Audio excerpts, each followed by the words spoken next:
राम राम भाई सभी को।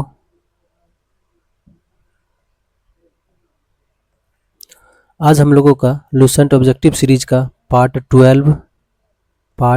12 है। ठीक है। और इस सीरीज में हम लोग अभी हिस्ट्री पढ़ रहे हैं। ठीक है। और हिस्ट्री में हमारा टॉपिक है प्राग ऐतिहासिक स्रोत, जिससे हमारा क्वेश्चन चल रहा है, लगभग कंप्लीट होने वाला है। एक और पार्ट आएगा इसका। ठीक है। तब जाकर के ये कंप्लीट हो जाएगा प्राग ऐतिहासिक स्रोत। और ये हिस्ट्री अभी चल रहा है। ठीक है। भारतीय इतिहास हम लोग अभी देख रहे हैं। और इसी में हमारा आज पार्ट 12 है। और इस वीडियो में हम लोग कुछ क्वेश्चंस देखेंगे। और पहला क्वेश्चन है हमारा 114 नंबर क्वेश्चन, ताम्र निधि या भंडार संस्कृति, इंग्लिश में जिसे कॉपर होर्ड कल्चर कहते हैं, निम्नलिखित मृदभांड प्रारूपों में किससे संबंधित है? तो ये है गिरवे चित्रित मृदभांड संस्कृति से संबंधित। Option number A is the right answer. इससे रिलेटेड क्वेश्चन पीछे भी हम लोग पढ़ चुके हैं, गिरवे चित्रित मृदभांड संस्कृति से। ठीक है। तो चलिए आगे देखते हैं। 115 नंबर क्वेश्चन हमारा। क्वेश्चन में कहा गया है, नीचे दिए गए शिल्पों में से कौन भारत के प्राग ऐतिहासिक काल के लिए स्रोत सामग्री के रूप में उपयोगी है? तो देखिए, जीवाश्म से भी पता चलता है। ठीक है। हाथ की कुल्हाड़ियों, ये इससे भी पता चलता है। मृदभांड से भी पता चलता है। और अस्थि अवशेष से भी पता चलता है। ठीक है।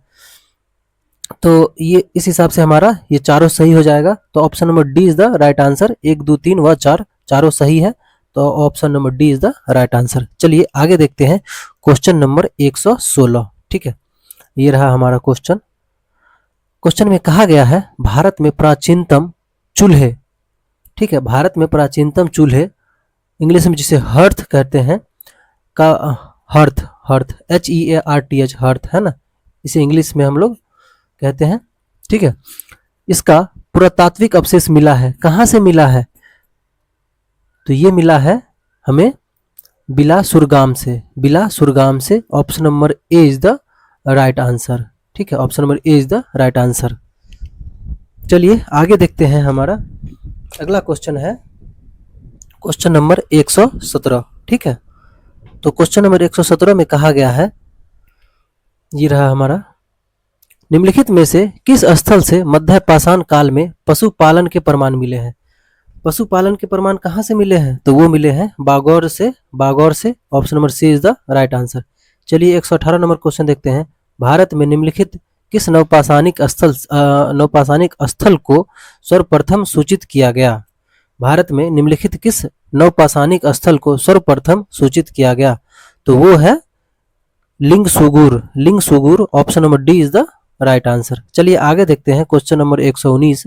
मानव के क्रमिक विकासवाद के सिद्धांत को पहली बार किसने वैज्ञानिक ढंग से प्रतिपादित किया?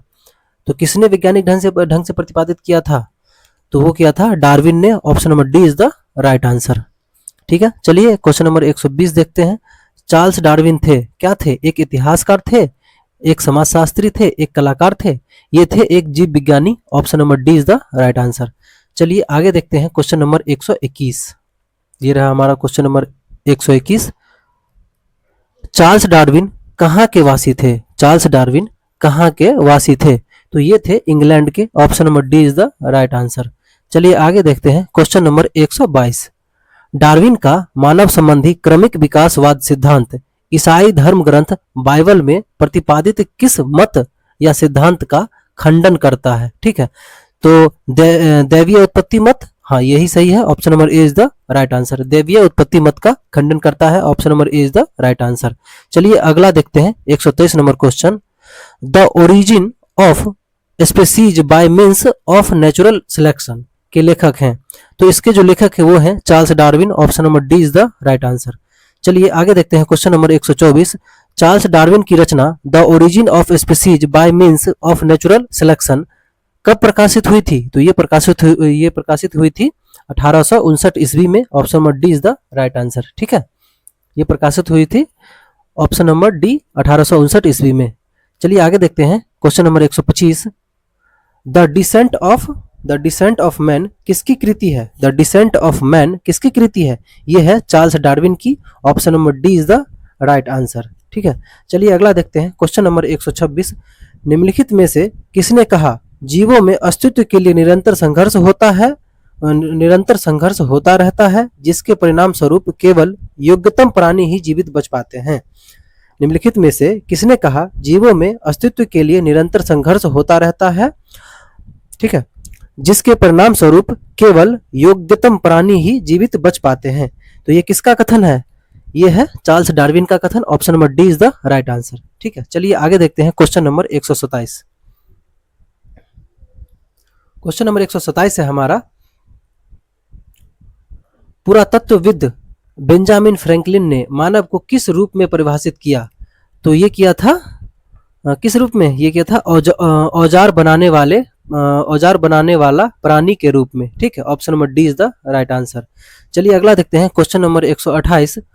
ऑस्ट्रेलोपिथेकस प्राप्त हुआ था। ऑस्ट्रेलोपिथेकस प्राप्त हुआ था तो ये हुआ था दक्षिणी गोलार्ध से। Option number B is the right answer. चलिए अगला क्वेश्चन देखते हैं, क्वेश्चन नंबर 129। ऑस्ट्रेलोपिथेकस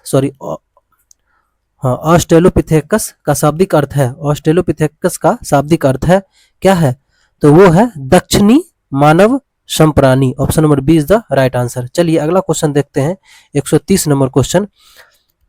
ये समझ गए ऑस्ट्रेलोपिथेकस का शाब्दिक अर्थ क्या है? तो ये है ऑस्ट्रेलोपिथेकस का शाब्दिक अर्थ है दक्षिणी मानव संप्राणी। ठीक है, option number B is the right answer. चलिए आगे देखते हैं क्वेश्चन नंबर 130।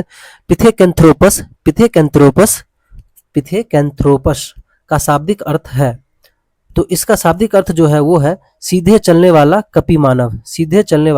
कपी मानव। Option number C is the right answer. चलिए आगे देखते हैं क्वेश्चन नंबर 131। होमो इरेक्टस किस तरह के मानव को घोषित करता है? तो ये करता है द्विपदी। Option number D is the right answer. चलिए आगे देखते हैं क्वेश्चन नंबर 132 देखते हैं। होमोसेपियन नियंडरथाल नामकरण में नियंडरथाल है। नियंडरथाल क्या है? नियंडरथाल है स्थान। ठीक है, नियंडरथाल है स्थान। Option number B is the right answer. ठीक है, चलिए आगे देखते हैं क्वेश्चन नंबर हमारा अगला है 133। ठीक है, नियंडरथाल स्थित है कहाँ स्थित है? ये स्थित है जर्मनी में। Option number D is the right answer. ठीक है, आगे देखते हैं क्वेश्चन नंबर 134।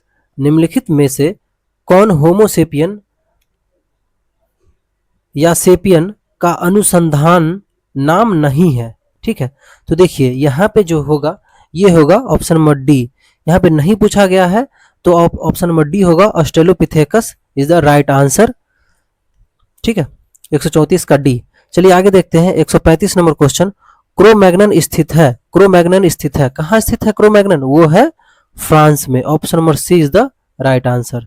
ठीक है, आगे देखते हैं हम। आगे है हमारा क्वेश्चन नंबर 136। क्रोमैग्नन है फ्रांस में स्थित एक शिलाश्रय। Option number B is the right answer. ठीक है, चलिए अगला देखते हैं 137 नंबर क्वेश्चन। प्लीस्टोसीन युग निम्नलिखित में से किस युग का समानार्थी है? प्लीस्टोसीन युग निम्नलिखित में से किस युग का समानार्थी है? तो वो है हिम युग का। Option number A is the right answer. चलिए अगला देखते हैं क्वेश्चन नंबर 138। हिमविहीन युग निम्नलिखित में से किस युग का समानार्थी है? तो वो है Holocene. Option number B is the right answer. चलिए अगला देखते हैं क्वेश्चन नंबर 139। क्वेश्चन नंबर 139 है, पुरापाषाण कालीन मानव मुख्यतः निर्भर थे शिकार पर। Option number A is the right answer. आखेट पर या शिकार पर। ठीक है, चलिए आज का लास्ट क्वेश्चन देखते हैं, सेकंड लास्ट क्वेश्चन देखते हैं। सेकंड लास्ट क्वेश्चन है हमारा, निम्नलिखित में से किस काल में न तो पुरापाषाण कालीन विशिष्टताओं को पूरी तरह छोड़ा और न ही नवपाषाण कालीन विशिष्टताओं को पूरी तरह अपनाया था? निम्नलिखित में से किस काल में मानव ने न तो पुरापाषाण कालीन विशिष्टताओं को पूरी तरह छोड़ा और न ही नवपाषाण कालीन विशिष्टताओं को पूरी तरह अपनाया था? तो वो था हमारा मध्य पाषाण काल। Option number A is the right answer. चलिए आज का लास्ट क्वेश्चन देखते हैं, क्वेश्चन नंबर 141। ये रहा हमारा। तो क्वेश्चन में है, मैन मेक्स हिमसेल्फ किस पुरातत्वविद की रचना है? हमारा गार्डन चाइल्ड की option number B is the right answer. तो ये था हमारा आज का क्वेश्चंस हिस्ट्री से। तो उम्मीद करते हैं अच्छा लगा होगा ये वीडियो। तो अच्छा लगा होगा तो लाइक कीजिएगा और सब्सक्राइब कर लीजिएगा इस सीरीज के लिए। अगर आपको ये सीरीज अच्छा लग रहा होगा और चाहते हैं कि रिवीजन हो जाए आसानी से वीडियो के थ्रू, तो आप सब्सक्राइब कर लीजिएगा और लाइक कीजिएगा इस वीडियो को, और कमेंट कीजिएगा कुछ सुझाव हो अगर कि थोड़ा फास्ट करना है या स्लो करना है, क्योंकि ये सीरीज अभी स्टार्ट ही किए हैं तो पहला सीरीज चल रहा है, तो इसमें ये स्पीड सही है या नहीं है ये भी बताइएगा कमेंट के थ्रू। तो चलिए, हो गया आज का हमारा क्लास। मिलते हैं फिर आपसे नेक्स्ट पार्ट में, नेक्स्ट वीडियो में। तब तक के लिए बाय बाय।